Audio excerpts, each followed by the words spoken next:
semua, kembali lagi dengan aku Dara. Di video kali ini aku akan mengulas buku masih sama dengan minggu lalu, yaitu buku tentang kesehatan. Judulnya Kontroversi Vaksin, ditulis oleh Dr. Piprim Yanuarso. Dr. Piprim ini adalah dokter spesialis anak dan konsultan jantung anak yang berpengalaman lebih dari 25 tahun. Mungkin banyak teman-teman yang nggak asing sama Dr. Piprim ini karena memang beliau juga aktif di sosial media untuk menyuarakan pentingnya vaksin dan imunisasi. Buku ini terdiri dari 143 halaman dan diterbitkan oleh penerbit Konita. Jadi adanya kontroversi masalah vaksin yang mengandung babi ini tuh sempat membuat aku ragu gitu, apakah nanti aku akan memvaksin anak aku atau enggak. Makanya aku cari informasi tentang hal ini supaya lebih yakin untuk mengambil keputusan antara vaksin atau enggak, dan aku menemukan jawabannya melalui buku ini. Pertama-tama aku akan bacain daftar isinya dulu. Jadi di bab pertama itu tentang vaksin dan kekebalan tubuh. Terus di bab kedua mengapa harus vaksinasi. Terus di bab 3 jadwal dan jenis vaksin. Di bab 4 ini paling penting, ini tentang hal haram vaksinasi. Terus didukung oleh bab 5 ini ada data dan fakta, dan bab 6 ketika vaksinasi. Buku ini membahas secara ringkas pandangan Islam terhadap vaksinasi dan imunisasi. Diawali dengan pembahasan 3 teori fikih, itu istiholah, istihlak, dan darurat yang dibahas oleh Profesor Nadir Shah Hossein.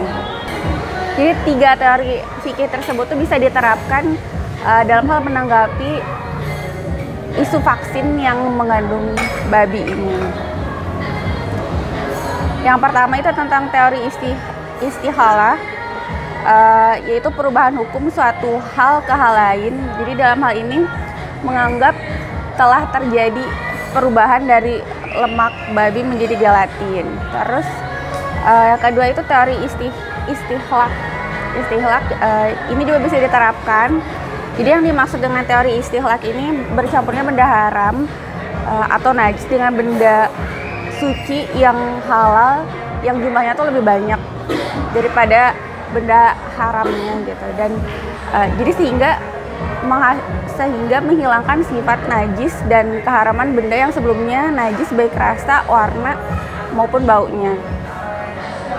Dan jika dua teori tersebut tuh nggak bisa diterapkan, masih ada satu teori lagi, yaitu teori darurat bisa diterapkan. Dasarnya itu dari Quran Surah Al-Baqarah ayat 173. Jadi untuk teman-teman lebih jelasnya bisa membaca langsung di bukunya. Pada intinya aku pahami dari buku ini soal kandungan babi dalam vaksin ini. Selama belum tersedia jenis vaksin lain gitu, penggunaan vaksin dari enzim babi ini dibenarkan kalau dalam kondisi darurat. Cuman sayangnya benar atau tidaknya kandungan babi dalam vaksin, terus berapa banyak kandungannya, itu nggak dijelaskan secara detail di buku ini. Padahal itu yang aku harapkan banget dari buku ini. Cuman ada beberapa paragraf dalam buku ini yang menjelaskan tentang hal itu. Jadi di dalam buku ini dijelaskan bahwa vaksin itu sebenarnya tidak mengandung babi, cuman dalam proses pembuatan vaksin, khususnya vaksin polio, enzim tripsin babi ini tuh memang digunakan. Dan nggak semua vaksin itu membutuhkan enzim tripsin babi ini dalam proses pembuatannya. Enzim tripsin babi ini diperlukan sebagai katalisator untuk memecah protein menjadi peptida dan asam amino yang menjadi bahan makanan kuman. Lalu kuman dikembangbiakan dan difermentasi, kemudian diambil polisakarida kuman sebagai antigen bahan pembentuk vaksin. Setelah itu dilakukan proses purifikasi atau pemurnian dan ultrafiltrasi atau penyaringan yang mencapai pengenceran 1/67,5 miliar kali sampai akhirnya terbentuk produk vaksin. Jadi ya mungkin bisa dikatakan vaksin ini tuh bukan mengandung babi, tapi menggunakan enzim tripsin babi pada proses pembuatannya, khususnya untuk vaksin polio. Dan kalau pendapat aku pribadi, selama tidak ada larangan dari fatwa MUI terkait vaksin ini, jadi mungkin masih bisa dilakukan ya gitu.